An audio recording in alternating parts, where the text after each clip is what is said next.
Welcome, Abdul. I'm really happy to have you here. I'm looking forward to discussing how you work with the Enneagram. But first, I'd like to know a little bit about you and your background and what you're doing in the way of work. Thank you, Catherine. It's a pleasure to join you for the conversation. My name is Abdul. I'm in Sydney, Australia, and I'm officially a clinical psychologist in Australia in private practice.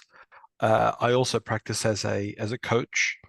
Um, so I'm in a solo private practice, Mhm. and I've been practicing in the, I guess you could say, mental health coaching space since 2008. So that would be what, 16, 17 years now.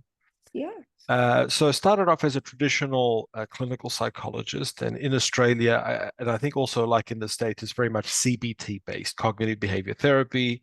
I worked in psychiatric hospitals, various clinics, and uh, sort of 2010, I remember being at a conference, so 2 years into my career, and I met an older gentleman that at a conference that spoke about the Enneagram and drew the sort of model on a piece of paper. I was very skeptical. Thought, as a six, you Of course. prejudge Of course. everything. And a young rookie thinking I knew everything out of college. But then in 2014, I had a close friend of my brother-in-law who I really respected, and he'd done work with the diamond approach Yes. with Hamid Almas. Uh-huh. And he told me about the Enneagram. I said, "Oh, okay, that's interesting." And he said, "Look into it." And I got Helen Palmer's original book, I think published in 1988, with the brown and yellow cover, Yeah. The Enneagram. Yeah. It the was, Enneagram. And yeah. I was just fascinated by it, and pretty much typed myself as a one immediately. Mhm. Um, so my initial introduction was sort of the whole Helen Palmer eh, Enneagram, the narrative tradition. And I got pretty good at sort of understanding the types, but it remained very sort of theoretical or very technical until I met you in 2017. And maybe So, that's where we could branch off our conversation. sure. That's when the Enneagram really came to life in my personal and professional life. And what was it that the Enneagram did to help you in your practice as a therapist and as a coach? Well, it it really helped me individualize therapy. And I think the example I heard David Fauvre make in one of the earlier trainings that I purchased from you was that it's like a mechanic. You sort of need to know what model of car you're working on. Just say, I'm working on a car. Yes. Is it a BMW? Is it a Toyota? Is it a hybrid? Is it an electric? And really, that's what the Enneagram gave me is, well, what model of human am I working with? Because, of course, it's a human, Yes. but the CBT approach just assumes or challenge someone's thinking or deal with their negative assumptions. But this gave a level of precision that was uh, exciting, exhilarating, and multi-dimensional. So it made the therapeutic experience multi-dimensional, and it was more intellectually stimulating for me to try to work out what broadly what archetype does this person fit into. So I became more engaged as a therapist and a coach. Yes. Isn't that the truth? I have worked using typologies for 50 years, but I have Yes. used it in the context of the Enneagram for Yes. 40. I have never gotten bored because Yeah. there are subtleties upon subtleties and Yes. patterns. We can go as deeply as we choose. And Yes. it, that does keep us very engaged because each Exactly. person, even if I can figure out all their variables, their Yeah. type, their tri-type, their stacking, Right. identifications with each, there's still that part where it's their own personal history and then how Yeah. it comes together for them. Yes. Exactly. Yeah. It's a very powerful model, and the way that you teach it is multi-dimensional in terms of obviously the theoretical descriptions of the types, but the micro expressions, the language patterns, the facial archetypes. So there's so many dimensions that really, if you stick with it over time, it begins to really reward you. Yeah. Yeah. So tell Yeah. me how it helped you with a particular type of client. I know that I struggled until I Yeah. knew Enneagram with understanding the six's need for reassurance in a way that would be confusing because they could be very tough. They could act, Hmm. and then there'd be a moment when they weren't. I'd think, well, are you tough or not tough? As an aid, because that's Yes. what I would have been measuring. But then understanding the Enneagram and the complexity, and it's the motivation. Yeah. You go into the fear as counterphobic, and those that Hmm. phobic don't, they avoid it. And then I thought, oh, okay, these seem like two different people. And they are, because they're using the defense differently. And that's what really, really helped me. Yeah. Yeah. Well, there's so many examples I could give, but one that comes to mind is understanding twos. Yes. And pride, having a two mother, it's a lifelong journey. Yes. But I guess with my tri-type, with being the 1366 lead, it's very focused on efficiently helping someone. And of course, with pride, with our lovely twos, there can be a real, I mean, this is also for all types, but a real attachment to their story, which is also for all heart types, really. But True. so helping the two, and I guess the four as well, keep that story and not needing to intervene too quickly, or sort of honor and sort of witness the pain that they're holding, which goes against my type and tri-type, which wants to get in and efficiently intervene and help the person. Like a surgeon, your Like a tri-type surgeon. 135 and 136 want to efficiently go in and Yeah. find what needs to shift Yeah. and excise the problem. And Excise the problem. And so the Enneagram has really been profound in helping me understand to honor the person's defense strategy, their sensitivity, and not see that as, because, the way I was trained, you'd see that as a therapy interfering behavior. And like, how narcissistic is that? Oh, they're interfering with my therapy, right? So, yeah. yeah, good old transference. Either Yes, direction is always exactly. Exactly. So it helps me be less frustrated and more and feel a greater sense of effectiveness, because again, I understand the model that I'm working with. So the Enneagram has really helped me, when I think about it, with the three in my heart center, to feel a level of mastery in my profession that I definitely would not have felt or developed without it. I think that's important. yeah, that's very true. Do you Mm. know people that lead with three or have three in their tri-type? If they learn that piece, it shifts the Mm. internal criticism that would be amplified in you because you have one as well. And Yeah. that's why it's understandable that you would mistype as one with the 631 tri-type. Mm. Or do you identify Yeah. more with 613? I think 631 on reflection. I was thinking 613, but the three is pretty strong. Huh. Pretty strong. And your social, so that Social. amplifies similar Mhm. qualities that we would see in Yes, in yes. both, because the socials can often mistype as one simply because Yeah, goods come into play with social types, yeah, not just ones. yeah, yeah. We're really focused on rules and That's why the configuration works so well. If you yeah. just, okay, that's amplified, that's minimized, but Hmm. qualities are always there. The character qualities, the Yes, idealized image, core fears, and defense strategies. So, what did you yeah, notice about yeah. your own idealized images before and after discovering the Enneagram and tri-type and the stackings? Anything? Well, I think before it was definitely the image that I'm informed, I'm in the know, I don't know whether I'd say intellectual, but I think smart, which is what you teach. Would relate to that word as a six, but Yeah. definitely heady and knowledgeable person. Um, and that in a way was part of my journey of relinquishing that, because that was part of I guess what part of the ways that I dealt with my wounding of my social instinct, because it was both a blessing and a curse in a way. It's right. It would give me a sense of inclusion for what I knew, but then I'd feel excluded because, well, if it's not for what I know, would you want to be with me? Would you want to participate or include me in the group?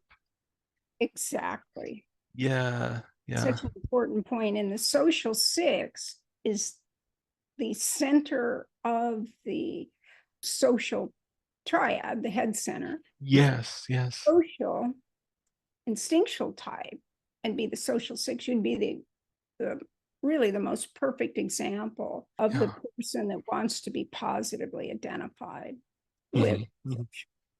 Yeah. uh, like five is negatively identified with social. Yeah, yes, yes. So over helping me understand the social instinct, the identification with being intelligent or smart, and in a way relaxing that and integrating that. Um, Post the Enneagram and all the work we've done, really I'm more identified with my heart, Yeah. is the truth. And with just being more relaxed, being more, I wouldn't say totally carefree. I mean, I'm still a six, but more, I think irreverent would be too strong a word, but it's a level of irreverence. Like I don't take myself or people all that seriously. And I don't mean in a disrespectful way, but I just see the comedy and the drama of life and the things that sort of trip us up in our life. So I guess it's been a spiritual journey. Releasing the grip of the defense strategy has really helped me lighten up, really, the lighter version of a 136. Yeah. So combining the one, three, and six is you'd have this idealized image that you know Yeah. is right. One, you're not going to do anything to make a mistake, so you're smart. Yes. And then the third, Yeah. of course, is the three, which is you can achieve whatever you put time and energy into the efforting. And the Yes. 136 is the most industrious tri-type of all. So you must be We doing, are. doing, doing. We And do you are. find that with that combination of looking at the social part, Yes. let's say leading with your six, and Yeah. then social three, and then Hmm. the one, do Yeah. you see the way they kind of merge to shape that view that you should know? Yeah, absolutely. Because I guess the other thing is I should know and I should be appropriate with the one and also flawless with the three. So it really creates and this is the defense strategy when I wasn't aware. Yes. Quite a robotic personality that because when people would give me feedback, this was in my blind spot that I lacked warmth. And I thought I was a very warm person. It was a blind spot. Yeah. Yeah. Sure. When people said that I was intimidating, or they, no, actually, what they'd say to me, is, oh, you're so nice. You're Nice. kind. And I go, well, was I not Is nice? is that like a surprise to you? Yeah. Yeah. Yeah. I said, did I do something that wasn't nice? And they said, oh, no, but you just didn't smile at me from across the room. And I said, maybe I didn't see you. Exactly. If someone smiled at me, I'd smile back. But the Yeah. problem is with the eight's face in repose, it looks Yes. an Yeah. intimidating, especially to the friendly, outgoing, moving towards types. Then it's Yeah. like, That's right. it doesn't seem safe to move to. They And when can I'm misjudge. afraid, I squint. So, and actually, I was probably looking across the room to meet someone, but I heard Yeah. it once in my life. So, there's truth to it. Like they were Yeah. shocked. I was nice. That you were nice. Exactly. Yeah. And I guess reflecting on that with the journey of a six, holding more of my own authority, which is the core struggle for sixes. We're not naturally self-governing. I guess I now give myself that permission. If I think it's appropriate, then it's appropriate. Uh, I don't need people to agree. So, so then, but if I believe it, then the other person believes it in a way. So it's coming from, if I hold it internally, whereas if I'm internally conflicted or scanning for how does it land with them, well, it's not going to land well. So the self-governance has really been very powerful in terms of just changing everything. For sure. And the Yeah. really important thing about all head types is that one way or another, they give their power away in to have that security or to end any chaotic Yes. scenario. Yes. But when the 6 then would have given it away, and if the person they gave it away to was not handling it well, then of course they snatch it back. And so it's Yeah. kind of confusing to people looking Yes. and observing the 6, like I mentioned earlier, and being a 6. How do you experience that? And as you just Yeah. mentioned your own authority, but you mentioned Yes. in a very healthy way that if you're in a secure place or Yeah. you're not taking it so seriously. Yes. Yes. And that means then you can give others permission when you see that they do that. When you see someone vacillate or oscillate or Yes. act in a contradictory way, it lessens my own sixth sense of, oh my God, well, what did I do wrong? Do they hate me? Are they going to attack me? That's much less part of my consciousness now. It's like, hey, I really give people permission to have their own ego, their own defense strategy. If I have one, they have one. And, I give them that permission. Yes, and that's the most important thing we can do. If we only learn that there are 9 different views of reality and that they're Yes, all inherently valid, I feel like exactly. I've achieved something. Sometimes I have to go into organizations where they have to attend, and they say, "Well, Yes, I learn this." I say, "All I care about is that you recognize there are 9 distinct reality, and then subtleties thereafter, 27, yes, and then it kind of keeps expanding out in yes, subtleties." But yes, exactly. Exactly. And in acknowledging that they're not, these aren't sort of pathologies or disorders. Paradoxically, I find in coaching that if someone can give themselves permission to own their defense strategy, it relaxes them. It's automatically relaxed. Like, oh yeah, that's what like if I'm working with a 4 and envy comes up, or they're judging their partner, or they think they can do better. It's like, oh yeah, that's you just being a 4. That's you being a 4. because they're meant to notice what's missing. It's their job. Just like Exactly. six is supposed to kind of defer to the authority that they respect and then challenge Yeah, authority that they don't respect. But exactly. yes, so that is Yeah, that's the paradox of acceptance creates transformational change. Whereas the model I was trained in was very sort of interventionist. You always have to intervene in a direct way, whereas often the intervention is just, hey, that makes sense, and this is why you do this, and that creates such an opening for change. so with the 4, you notice that they criticize their partner because they're highlighting what's missing. Is that what?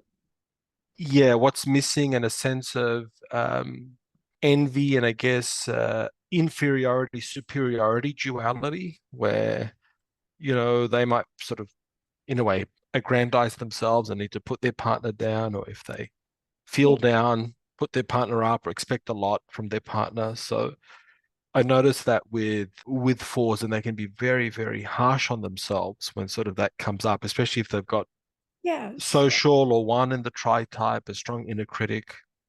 They're brutally hard on themselves. So Yes. you might hear or see the difficult part when they are triggered, Yeah. but what people don't realize is they're much harder on themselves than they are Yes. in the Yes. Yes. fast state in that, well, because their defense strategy is interjection. So they have That's right. positive and negative of every person they've ever met in their whole lives. Exactly. And Yeah. be Yeah. in And real time, just a yeah. memory, look, or a sound can trigger. And as you taught from the Ichazo tradition, they're the over reasoner. So Yeah, they're always, ruminating and looping and thinking. trying to find a reason for the way Mm. things are. So, with the 4 and the fear of missing out, and when they're feeling critical of themselves and others, what do you do? How do you work with them? Well, like I said, the first thing I would do is well, for me to keep my 6 in check and not to think, oh my God, what do I say? What do I do? But to remind them that this is normal. This is what you're meant to do when you're, and I help my clients see that we have a contracted self and an expansive self, and we're all going to contract. So when you contract your Enneagram type and your tri-type, I call it, that's your signature. That's going to give you a sort of fingerprint specific signature of what's it like when you contract. As a 136, I'm going to become very sort of critical. I'm going to become rigid. I'm going to be triggered by inefficiencies. I'm going to be really, not a nice person to be around. I'm not going to be a pleasant, spiritual, expansive person. So it's this model of contraction and expansion, and we're going through that sometimes minutes or hours or throughout the day or weeks. And I teach my clients that if you have contracted, and if it's a big enough stressor, it may take you minutes, hours. It may take you sometimes the best part of a week to get back to your true baseline. But just recognize you're in the contraction. And what that looks like for you according to your tri-type, what's been triggered. And like you've taught me, and it's really profoundly true, if all three of your types are triggered, then that's when we make the biggest mistakes. That's when we really are going to say and do things that we have to apologize for. It's so hard to do anything other than our defense strategy. If all of it triggered, if our stacking, our instinct, and the types in our tri-type, and it's Yeah, a triple yeah, assault to the defense that's strategy. right. We're going to go into defense. Yes, yes. And you're right, it's how quickly we can get out of it. Mm-hmm. This is what I Exactly. believe Enneagram offers is the Yeah. pattern, individual pattern. And just as Yes. deep inquiry process, I can get around the superego, as can you, Mm-hmm. see Mm-hmm. what's underneath it. And then once you Yes. inform someone upon their review, after they've gone into defense, they can say, Yeah. that's when I'm feeling this. And oh, I don't need to be so upset. That's just my hindbrain telling me it's life or death. That But it's, yeah. exactly. And it's so, I mean, I had an example recently of a teenage boy, I think he was 14, and he had engaged in self-harm for the first time. Very concerned parents, obviously, and I interviewed the parents, interviewed the boy, and it was really clear that he's a 6. And the self-harm made sense because the incident was there was an expensive laptop that had a scratch on it, and his parents basically accused him that he damaged it, and he was adamant I hadn't. And no matter how much he protested, they doubled down that it was his fault. And it got so bad for this kid. And he ended up being my tri-type, Oh no, 136. so that would be brutal. The It's fear of being brutal. And he just could not handle it. And he engaged in an act of self-harm. So understanding that he's the 6, and I actually didn't go into the Enneagram with the parents. It was just one session. But for me to understand that and communicate to him, wow, you were so overwhelmed, like you felt blamed and you felt cornered. Whatever you said, whatever you would say to your mum and dad, they were not going to hear it. Like they'd made up their mind. So I really understood why his defense strategy was so massively triggered that he thought, you know what, he went into overwhelm. So understanding the Enneagram and intervening at that level is very, very powerful because if that's missed, you could see how other diagnoses could sort of be given, and we're missing the point that the core thing here is the blame sensitivity and the parents within a particular system. And you've taught this, if you're in a family that doesn't really honor your type or keeps triggering it, it really can hamper our mental health. right. Yeah, yeah. Or if it's So split between parents, like if yes, one endorses it and tells you to act that way to the world, and then you go out into the world and not yeah, everybody is like all enthusiastic about it. yes, What happened with me with exactly. an eight father? He'd say, if someone's not telling the truth, you call them on it. And so I did that with the teacher. I go, oh wait, you said That doesn't that work. didn't win me points with the teacher. Oh, Whereas now I yeah, would maybe she promised us that, but something came up and it's hard being a teacher. But I didn't know any of that You when I didn't was know that. saying, You, yeah, your dad gave you that license to just call it out, call out the phonies. my mom said, don't say anything, It's don't like, say anything, because she'd feel terrible shame as a force. yeah. He was the 8/7. Hmm. He Hmm. wasn't Hmm. feel shame, but Yeah.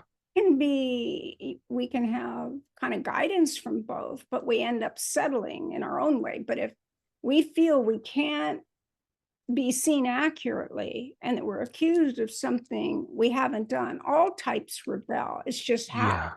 How? Right. He Right. obviously felt so, in a way, helpless, Helpless. Yeah. Defeated. Yeah. defeated. Yeah. And Yes. you have the Yes. defense strategy of denial. You're going to Yeah. ease that suffering and that terrible pain of being accused of something you didn't. Exactly. Yeah.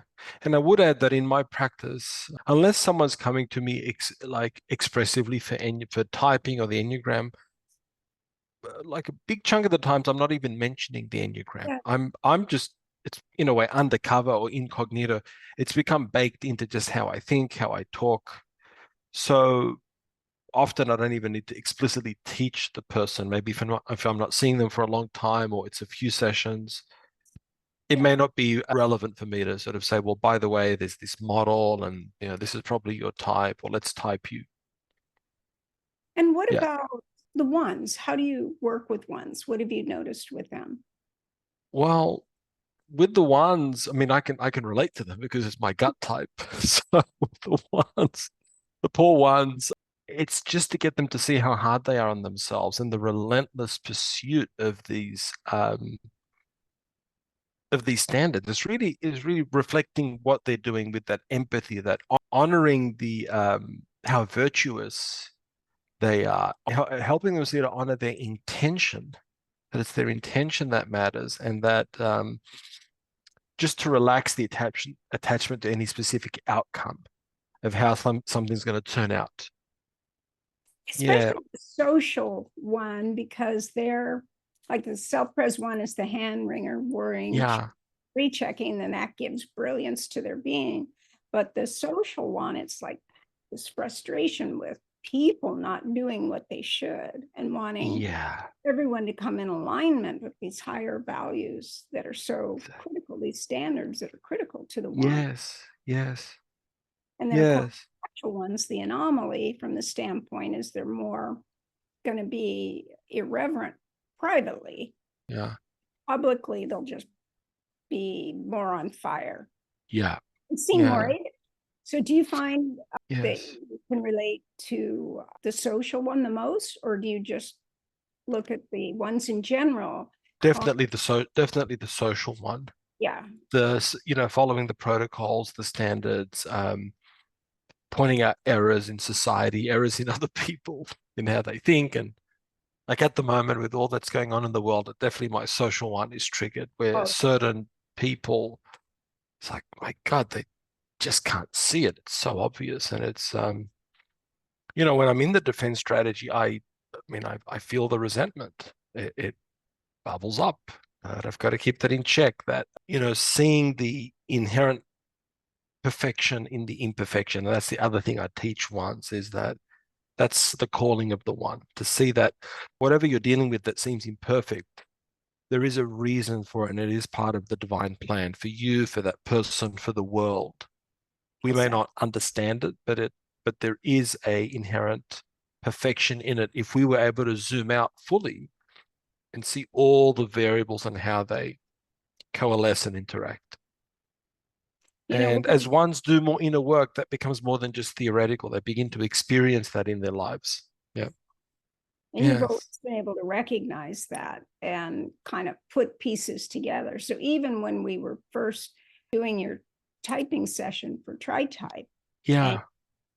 you got the data, the quizzical look, of course, occurs for all of us, but then Mm-hmm. it's just like a Like it filing. slots in. I could just see the way the six mind works, filing the data and then click.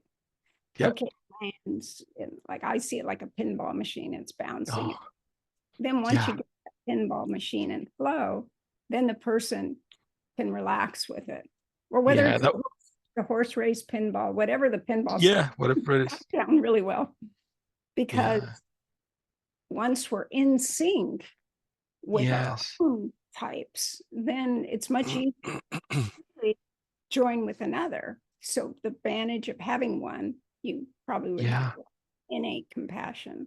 Yes, absolutely. And that when I was correctly typed, that was a very destabilizing week. It took about a week for me to really recalibrate. So I can understand. Yeah, well, a lot of times people are afraid to consider the retypings because it is ego dystonic. Very dystonic. Well, I just had to reevaluate this whole. Well, at one point is, well, how well do I understand the Enneagram if I've got this so wrong that I was convinced I'm a one? But then, as you say, you're sifting through all your life experiences. And I think we've got to make a decision whether we allow us to go with what we're experiencing experientially, or we go back into especially for us sixes, into our preconceived idea and go into the dogma and wanting to hold on to it. So thank goodness that I didn't do that. And after about a week, I started to be open to it and not shut down, like, oh, maybe I am a six. And then it's like, oh my God, this free-floating anxiety I've had my whole life that I could never understand. Why am I feeling anxious? You're meant to. Makes sense. Makes sense. Yeah, you're meant to. If we didn't have the sixes anxiety and apprehension, letting us know as a species, community or a family system, what's like not really clear or what's kind of suspicious or potentially, then we miss out on the protections that need to be in place. Now, obviously, we all overdo it, but exactly. Well, did it help that you didn't have to give up type one? That one was still your gut type? I think that helped, because if I had got everything wrong, I think that'd be pretty damning. The only people that really struggle with everything wrong it can happen is if they're the 3, 6, 9 leading with 9 or 6. And that's because the primary types are really invisible. They're the center of each, they're holding their 2 wings. Yes. 3, 6, 9 has access to all 9 types. And they naturally just focus on behaviors. And that's what sixes do as well. So that's identified with 1 because of the social and the behavior. Yes.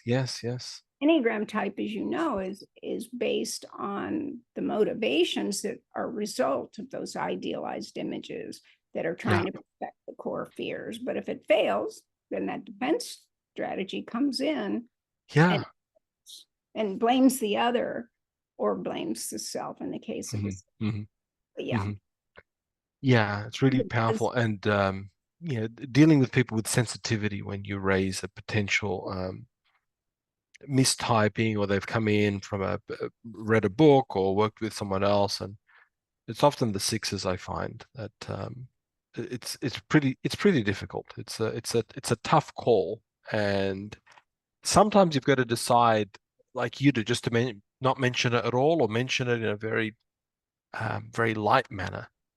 Yes. So that people don't sort of become inflexible and hold on even more tightly. It usually isn't until people are working with it, unless they paid me to help them evaluate that, and that's different.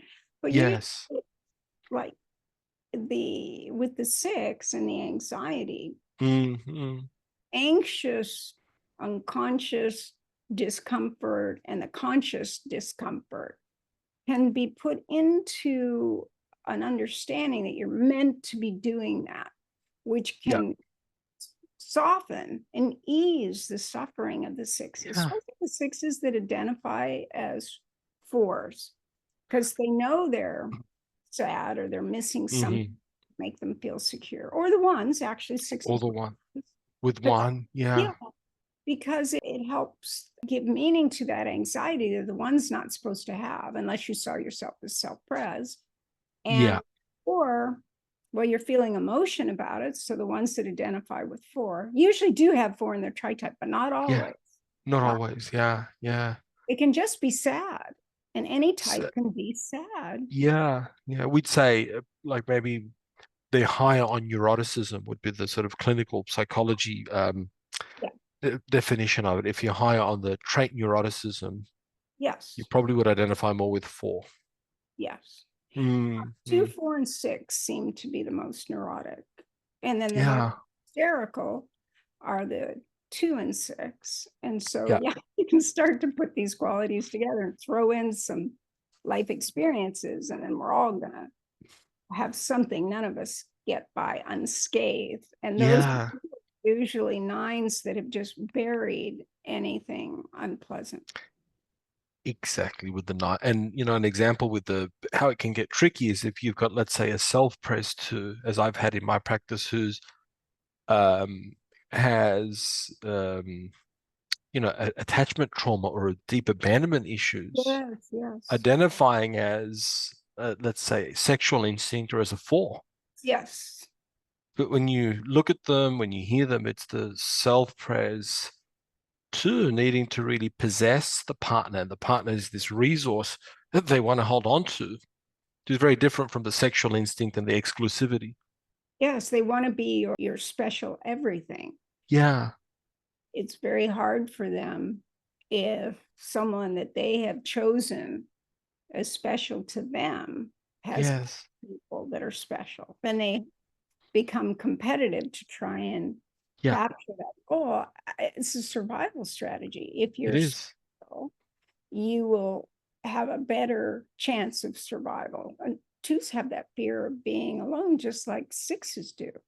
But Oh, it's running yeah, from a different focus. It's based on I'll have no value.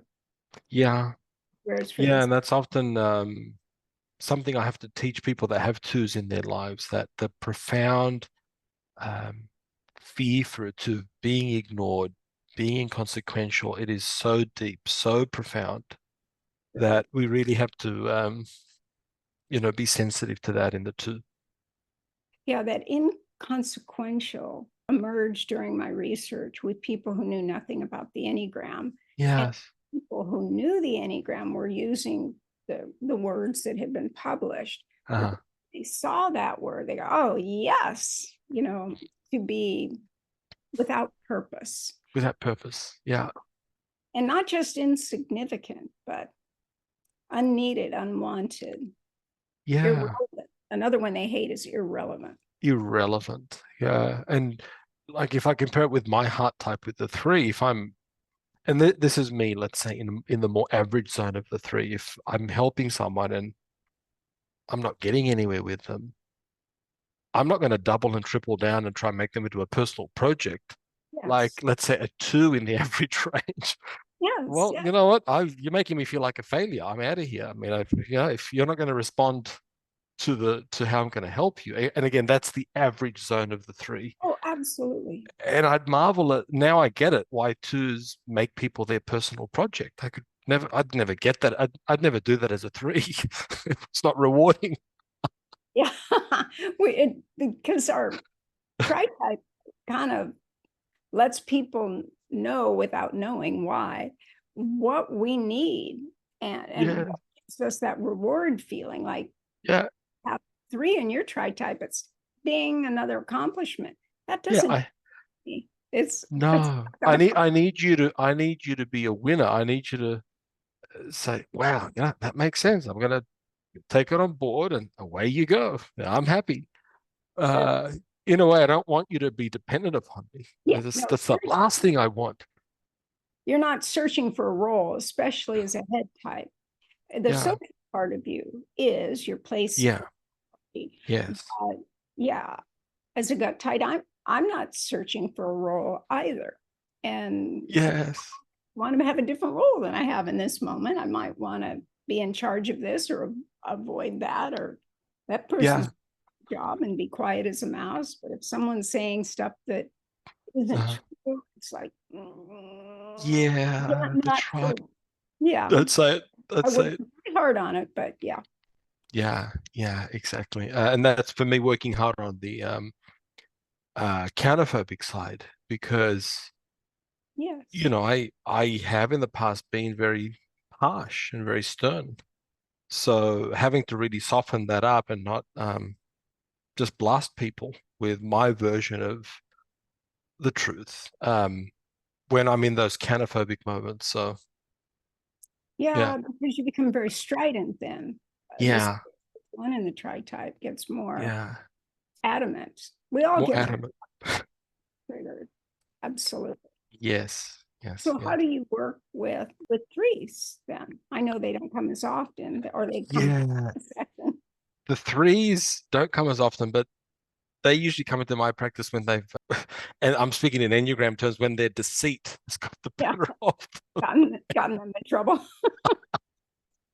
They're dragged in usually by a 6 or a 9 Yeah, partner. yes. And the way that I work with them in that context is to just sort of help them see that the predicament that they're in is because they're trying to, in a way, be this chameleon and be a success in every sort of Ideal. situation. Hey, The the ideal. ideal is like something's got to give, right? There's going to be there's going to be an area where you just can't do that. And really, for the three, helping them see in their partners, especially if it's a 6 partner, that they're not this. It's not fundamentally they're deceiving you. It's self-deception. Oh, yes. They've bought into the ideal. They think they are the mask that they're wearing. And then with the three, the empathy I have for them is I see them um, squirming and thinking, how do I save face? What do I do? And just sort of helping the three see, wow, there's so much pressure on you to sort of make this work or come across as the ideal. Let's say an example where there's been an affair or they've done something that is morally, it's a moral dilemma or a moral difficulty, which they would acknowledge. But the deceit, which is part of the defense strategy of the three, has got the better of them, let's say. Yes. And I can personally relate. I've got 3 as my heart type. Yes. Yeah. Yeah, yeah, And that tendency to keep that image ideal and twinkly. yeah. There's toothpaste in the 60s where they, I think it was Ipana, but anyhow, maybe it was a gum, double It's like the nickel. teeth are too white. They It's would like, smile and go, ding.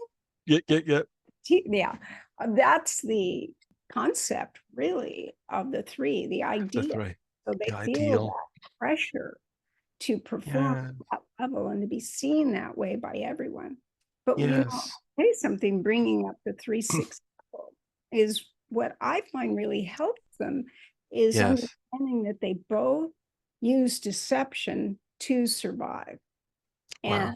it that the 6 actually is the most deceptive consciously, like not letting people know that you're scared when you are. It's smart survival strategies, Yeah, not that's right. but just as you said, the 3 is doing it because of their fantasy self. They believe that. Fantasy. That's right. And that's Yes. what they're like, what? Because they don't believe the fantasy self. They want it, but they don't believe it. And so Yeah, yeah. when they both understand that if I'm doing joint work with them, and well, even individually and then together, Mm, mm. once they can kind of come to that understanding because of that 6-3 line, Line, yes. they would both have access to 9 on a, the The movements, the lines, movement, yeah. Yes. they can develop a lot more empathy, even if someone's been really hurt. It helps both of the people get back to what really mattered to them. Yeah. Yes. And helping them see that this for the 6 that people are not necessarily forever unsafe. Yes, Because especially self-pressed 6s can really struggle with that, labeling someone as forever unsafe, yes. forever into the future, and that can be its own version of hell for the for self-pressed 6s and those that live with them and love them. Yes, and in Yeah. particular, the way, especially the 6s that think they're 4s, when they say to me, "But Katherine, I'm hateful," and I say, what do you hate?" And what they hate is someone they're afraid of. Yes. they build a case against that person, whereas the 4 hates that they're not having this ideal relationship that they've written a script for, but isn't happening. So Yeah. a lot of these types are confusing if you don't understand the inner workings and really what's Yeah. driving the Yes. focus. Yes. Absolutely. And the other one are nines, helping nines see how they, withhold and don't declare their preferences and end up feeling very unloved and their own version of resentment. So I actually have a lot of nines in my practice as well. Yeah. Yeah. And are they there on Yeah. their own or because of a partner? On their own. That's really good. Mostly on their own. Yeah. Yeah, they get to a point where things are not working and there's so much that they've buried and they're confused. I've had quite a few nines with 2 parents And they feel, that have really struggled with the intrusiveness of a 2 parent, and the 9 just getting to a point where they just can't manage really their rage, their rage, and just needing help to decompress and understand what's been happening to them. well, that's why, their defense strategy is to bury everything, Yes. to substitute some sort of comfort or Yeah. pleasure or Yes. something that numbs them to Yes. a painful reality. And Yeah. if they bury it, eventually it's going to take root Mm-hmm. or churn enough like a volcano and dump. Volcano. Yeah. Yeah. Or, be express itself psychosomatically with so many nines, in various illnesses. Yeah. Oh, Yeah, I've seen quite a few nines that have developed MS. I don't know whether you've seen that or autoimmune. yeah, I've seen it with all 9 types, but how we Mm, deal with it varies. mm, I mm. wonder if people that struggle with autoimmune are more inclined to try and get help or to feel more discouraged and then go and Yeah, for that's one, alternatives yeah, especially. that's Yeah, one of my theories that you kind of, if you have something as serious as MS, yeah, have a choice as to how you're going to deal with it. And a lot of yeah, nights just shut yeah, down, don't do anything. yes, yeah, exactly. So yes, not nines are another. Uh, I mean, the Enneagram is so helpful for them to understand why they endure and the whole concept of, sorry, And endurance, like the nines pride. are proud that they have no pride. Yeah, So, that's right. and then usually if I share with them, but you are proud that you endure. And then they'll smile and say, well, yeah, what are my choices? And then each 9 describes those choices a little differently. But Yeah, yeah, and I know in terms of being an 8, I would come too far forward. And I had to learn with the 9s, yeah, invite them in yeah, and get around the superego as soon as possible, or we weren't going to yeah, have a mean, yes, concussion, yes, yes. like a concussion conversation. Conversation. Yeah, you're going to come on too strong for the 9. Yeah, I did. Yeah, I did. Yeah, In business when I was managing people and I was 20 years old. And I yeah, go, what's yeah. here? That's right. Especially when the 9 puts their energetic wall up, and it's Yes, like, yeah. okay, But I also was the type that appreciated people.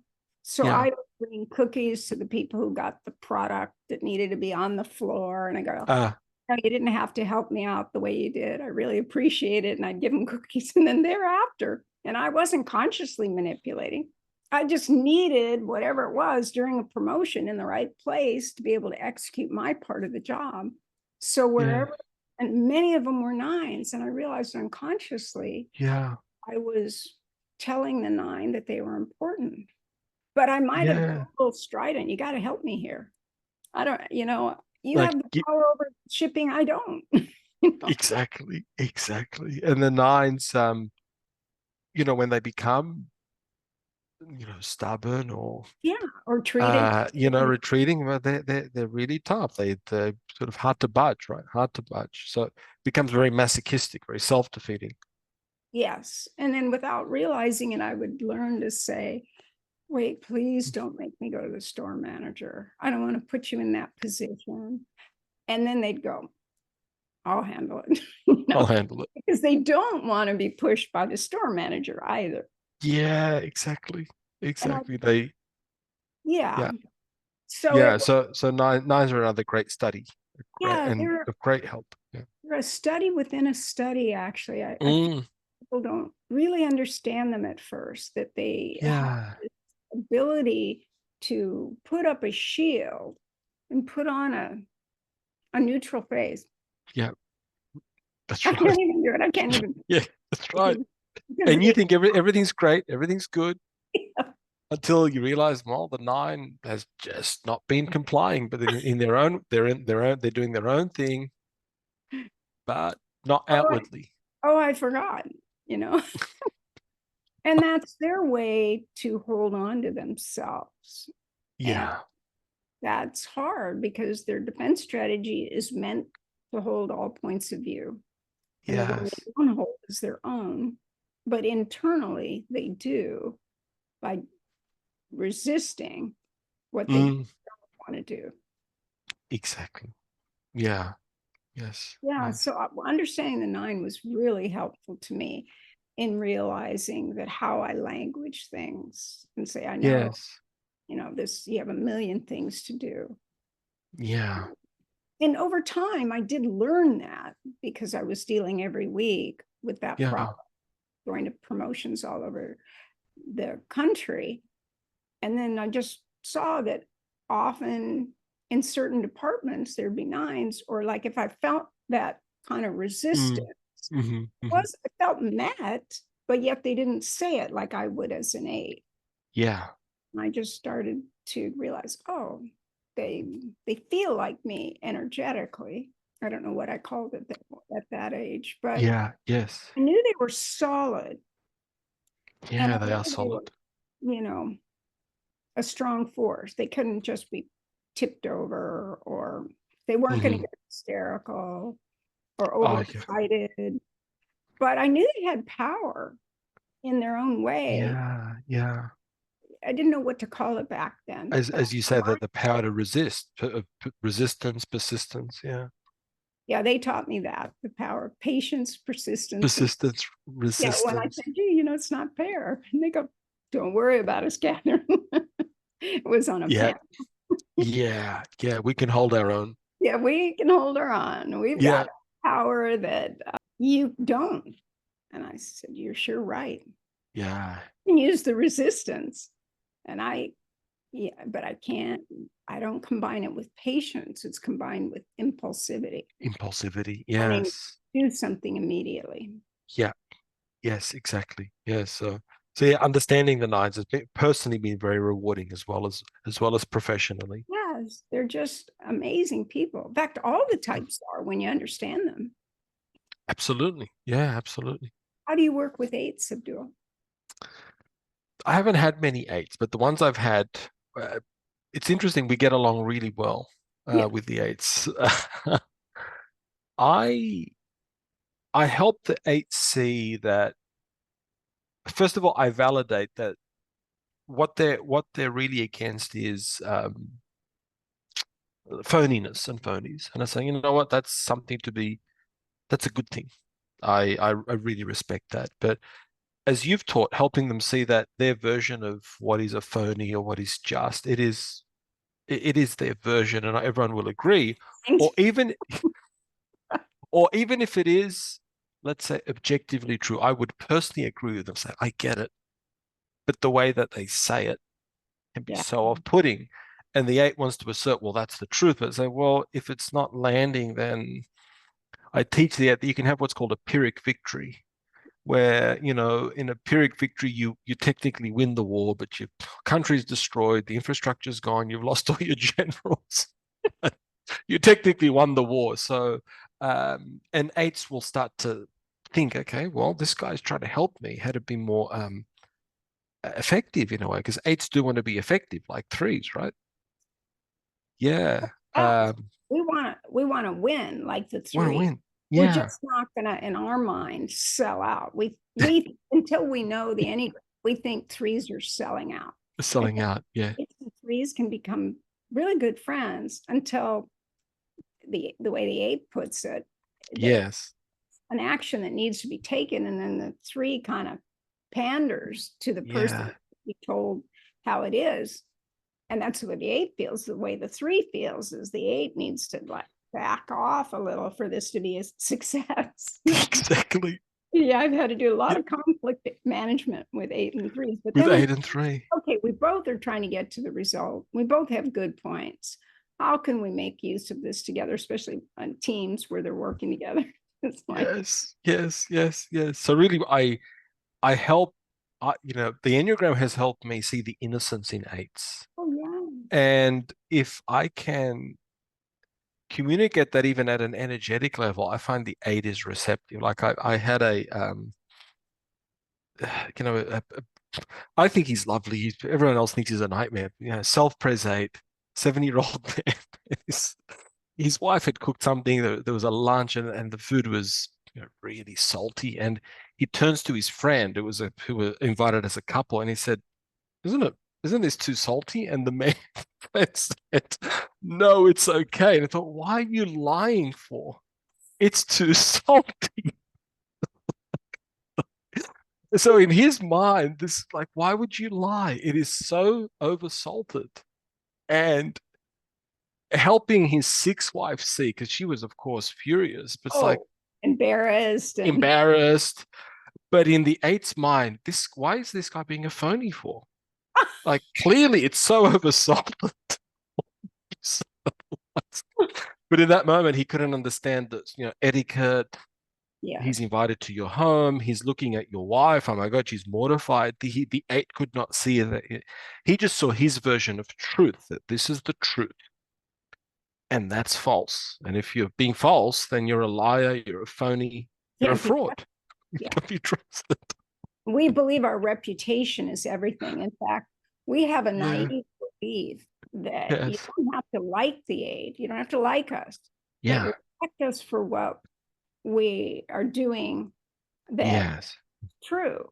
But it never occurs to the eight that other people don't see what you're doing that's true. They just see, oh, it could be problematic. Exactly. So, humanizing the eight, because of course, without the Enneagram, they're labeled as narcissists, and of course, an eight could be a narcissist, but not necessarily, right? But they can be really mislabeled. They're opinionated and outspoken. Yeah. But what we don't see is the innocence, is the marshmallow heart beneath that And the protective quality. Like protective I quality. felt Yeah. like before I learned the Enneagram, I had kind of a beef jerky heart that I kept it Yeah. really, and I Yeah. didn't bleed. Yeah. And Yeah. then I learned the Enneagram, and I feel like it's bleeding all the time because that's what we're Yeah. against. Yeah. Bleeding if I receive a sincere compliment or I feel deep Yes. by something. I don't have to worry about being kind of Yeah. off. I could talk through anything because I'd learned to shut down those feelings. Yeah, that's right. Yes. Yeah. So that's how I work with eights, is really to humanize them, and as a six, not to fear them. In fact, respect them. And I feel at home around eights. I really Yeah. like eights. So do I, because they will, if you let them have their opinion, like a lot of Yeah. times it's hard for me not to laugh as a fellow eight. And yet, if I say, yeah, okay, that's what I used to tell myself, or sometimes I'll say, yeah, it's a great fairy tale, isn't it? It kind of worked. And they kind of go, what? And I say, yeah, I told myself a similar fairy tale. But being an eight, I could do that, eight with eight. But having said that, then they'd say, well, you got a point. But they're not gonna, Good word. but they Yeah. think about it. And Yeah. hard not to laugh at the way an eight feels being an eight, because I know what Yeah. I mean by it. It's not this huge malicious thing. It's just a matter of fact truth. That's their perception of reality in that moment, right? Like objectively, that's the truth. And then in couples work with aides, I help the partner understand the way they protect that they're not Yes. credit for. And, eight's like the tank, which is great if you're in battle, but not great if you've Yeah. driven into a swamp. The swamp wins more nine. And the Exactly. tank gets rusty and can't move. That's right. Yeah. That's right. That's Yeah. right. War metaphors work well with eights. With aids, yes. Towards Yes. And three. helping their partners, their spouses see the Yeah. innocence, and how from the aids perspective it's just, to them it's the truth. Yeah. Yeah. I certainly saw that with my father too. And my son. Yeah. Yeah. And then when an eight cracks jokes, like I've got one eight client that would make jokes that you technically think, is that a bit racist? Or just laugh, because I know the eight means they like me, Yeah. That means They like they make fun of everything and they don't bother to tease you unless they like you. This is the most difficult thing to understand. exactly the irreverence of the eight with the people that they like. And then I guess it's testing them out, right? Whether you can take it or not. Yes. And Right. like my son that was the six, if he wore Yes. this or something, that trying to be cool, and if an eight at work trying to call him, hey, Hollywood or something, he took like personal affront. I go, no, that means he likes you, He Grant. likes you. Yes. He's Yes. Yes. Yes. you. And he just wants to play. It's kind of a rough and tumble play, but that's really Yeah. saying, let's play. Exactly. Exactly. Yes. Counterphobic six Yeah. does it too, don't you think?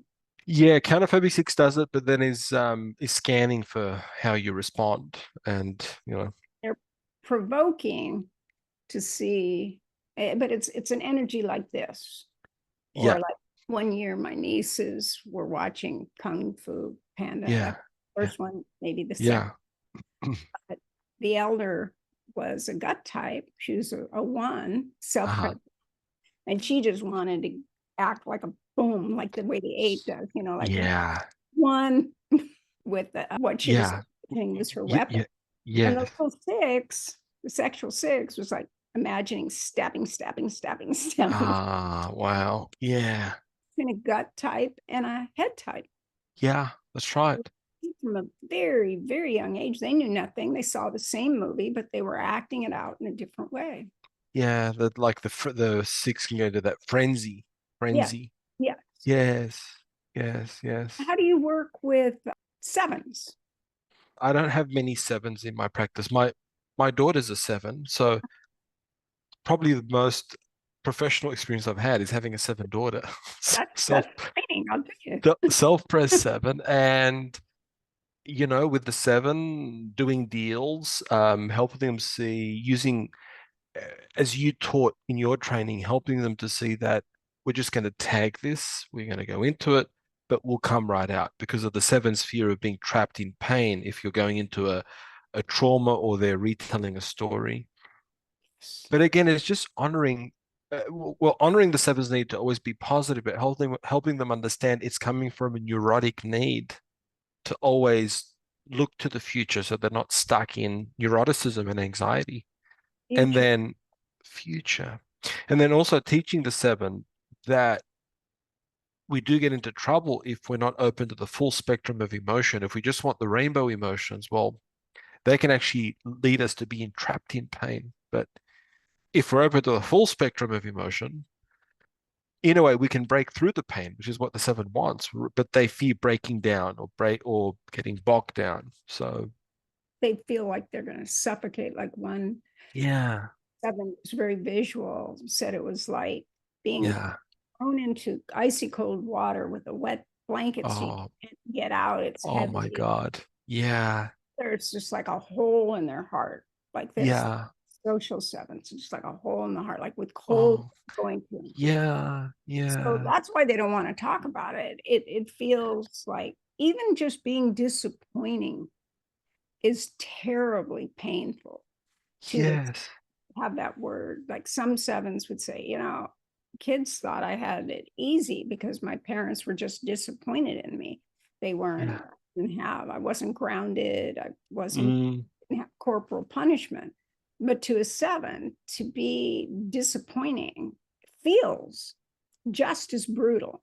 Now, no one likes it, but if disappointment means you're less than, it's terrible to a 7 because of that inferiority superiority dichotomy. That's right. And then as you say, then they need to assert to be at the top of the hierarchy. So they can be indulged or have their preferences, but they'd rather get their needs met without needing to fight. Yeah. If they can use their charm and charisma and sort of wheel and deal, but if that doesn't work, and I see that with my daughter, then the assertion kicks in.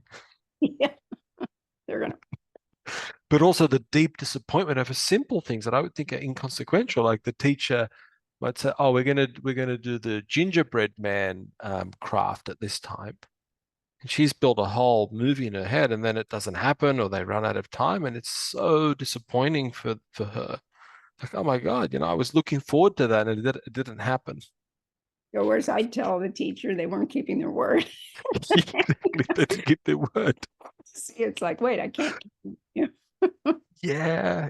So 7s, just also honoring their celebration of life.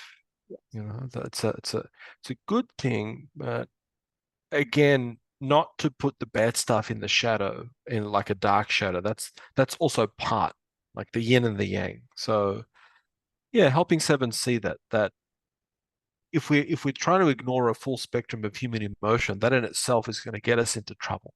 It's going to create and that's really with all the types, is that the defense strategy ends up creating the very thing we fear. The 6's paranoia creates more paranoia, more persecution, more. The 7's extreme need to escape pain and indulge in pleasure, what creates more pain. Makes them more jaded. And they More can't jaded. feel, and they can't feel, and they can't feel. Yeah, that's right. That's right. So that's the other thing, is that the defense strategies ultimately, if we're not aware of them, defeat us. They become self-perpetuating. Yeah. Yeah.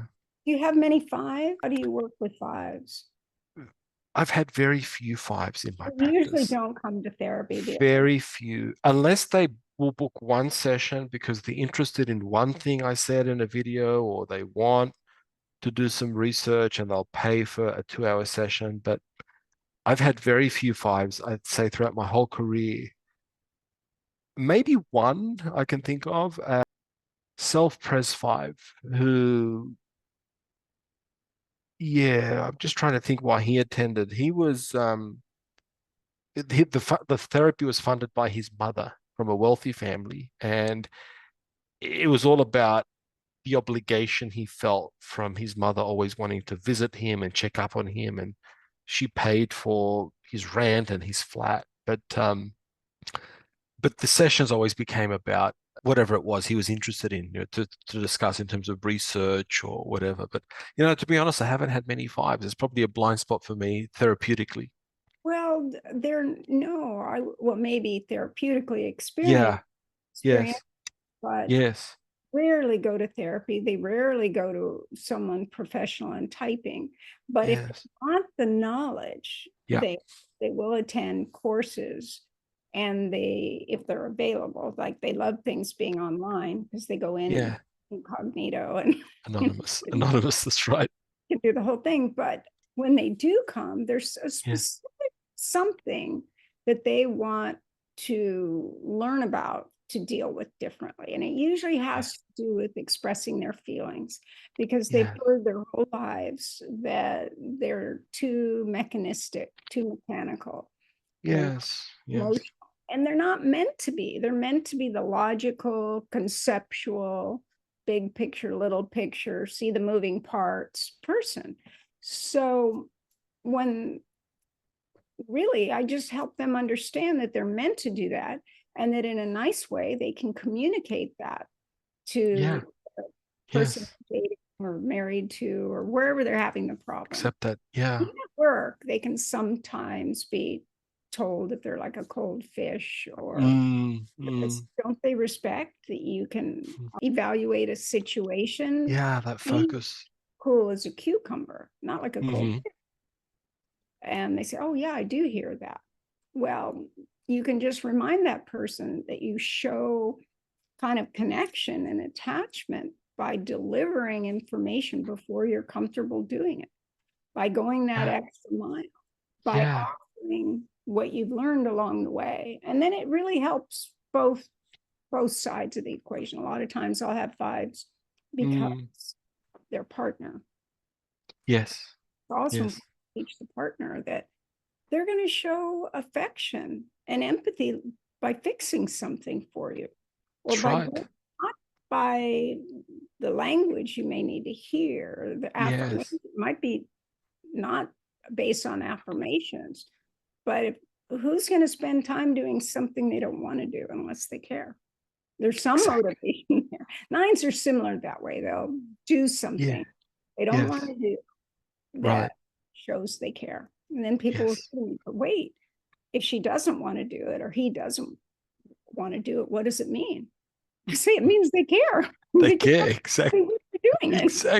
Exactly. That's right. Yeah, that's often missed, right? It's like, oh, but it's not sincere because I don't want to do it, but they're doing it.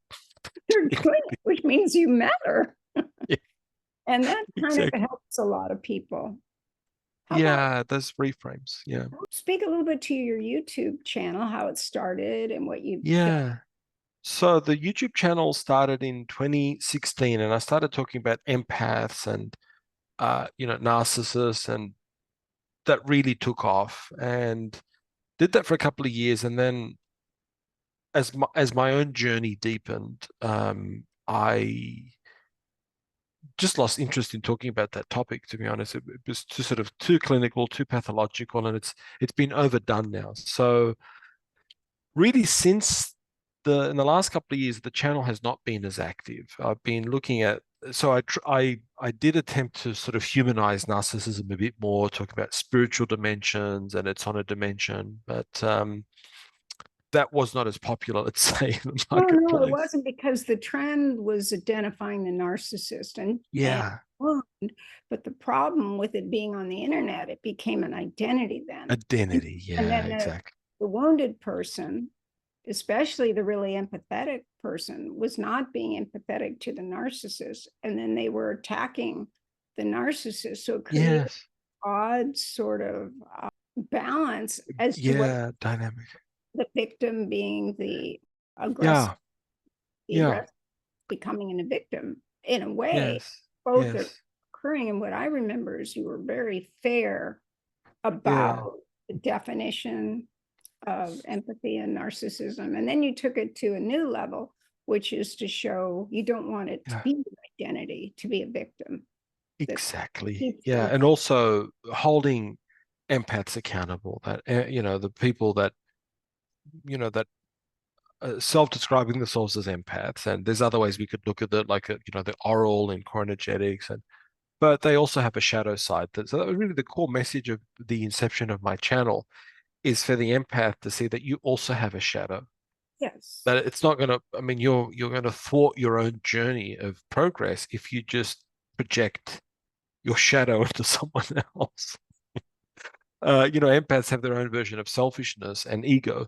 And just being justified because they've been wounded. And that's a normal thing. Yes. They stay suffering and in a negative state. Yeah.